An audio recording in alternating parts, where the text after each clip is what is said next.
اعوذ باللہ من الشیطان الرجیم بسم اللہ الرحمن الرحیم وَإِذْ فَرَقْنَا بِكُمُ الْبَحْرَ فَأَنْجَيْنَاكُمْ وَأَغْرَقْنَا آلَ فِرْعَوْنَ وَأَنْتُمْ تَنْظُرُونَ سورۃ البقرہ آیت نمبر 50۔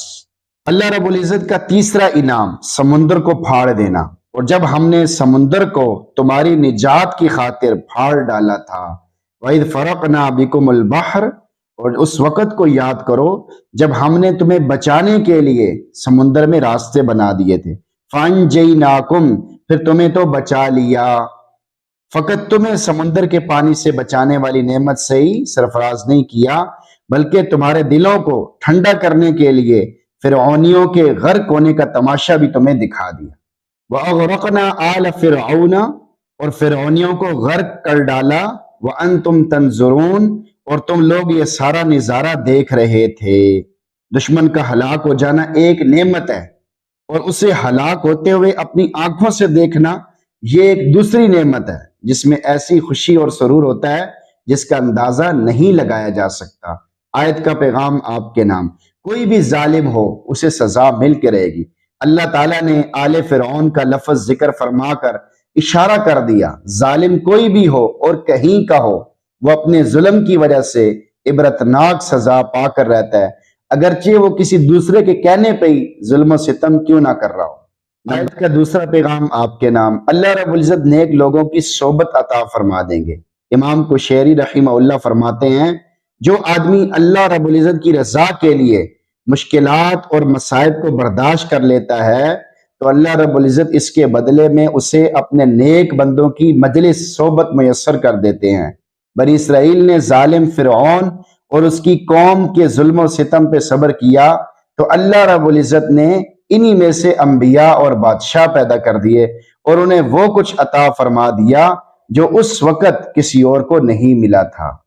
جیسے پچھلی آیت میں گزر گیا کہ اللہ تعالیٰ نے ان کو تمام جہان کے لوگوں پر فضیلت دے دی تھی، تو اس آیت میں اللہ تعالیٰ اپنے انعامات کو بتا رہے ہیں کہ میں نے تم پر یہ کتنا بڑا انعام کیا کہ تمہاری آنکھوں کے سامنے فرعونیوں کو غرق کیا۔ آیت نمبر 49 میں فرعون کے ظلم و ستم سے نجات دلانے کا ذکر تھا، اور آیت نمبر 50 میں نجات کے اسباب اور کیفیات کا بیان ہے، جس کی تفصیل یہ ہے کہ بنی اسرائیل بڑے عرصے سے فرعون کے ظلم و ستم کو برداشت کرتے رہے۔ بالآخر اللہ رب العزت کے حکم سے حضرت موسیٰ علیہ السلام اپنی قوم کو لے کر راتوں رات مصر سے کنعان کی طرف روانہ ہو گئے۔ راستے میں سمندر حائل ہوا، اب پیچھے فرعون اور اس کا خونخوار لشکر اور آگے سمندر۔ بنی اسرائیل نہ آگے جا سکتے تھے نہ پیچھے ہٹ سکتے تھے، چنانچہ اس صورتحال سے وہ حواس باختہ ہو گئے۔ مگر اسی وقت حضرت موسیٰ علیہ السلام نے اللہ تعالیٰ کے حکم سے سمندر پر اپنی لاٹھی ماری۔ اللہ رب العزت نے اپنے فضل سے سمندر کو پھاڑ کر اس میں خشک راستے بنا دیے۔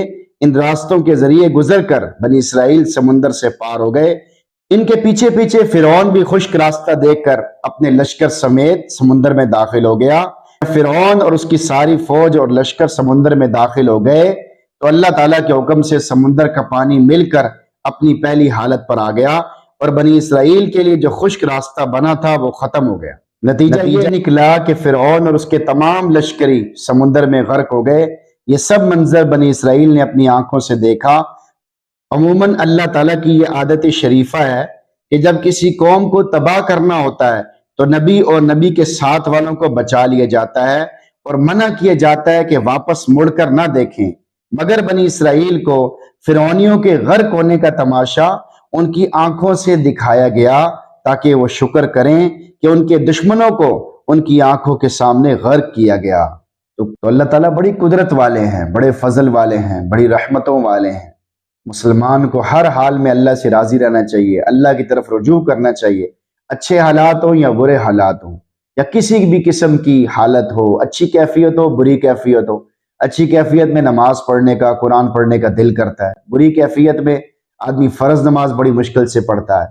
تو اللہ تعالیٰ کی طرف رجوع کریں، اللہ تعالیٰ کی نعمتوں کو سوچیں کہ اللہ تعالیٰ نے مجھے کیا کیا نعمتیں عطا فرمائیں۔ اللہ تعالیٰ سے دعا ہے اللہ تعالیٰ ہم سب کو نعمتوں کو یاد کر کے ان پہ شکر ادا کرنے کی توفیق عطا فرمائے۔ آمین۔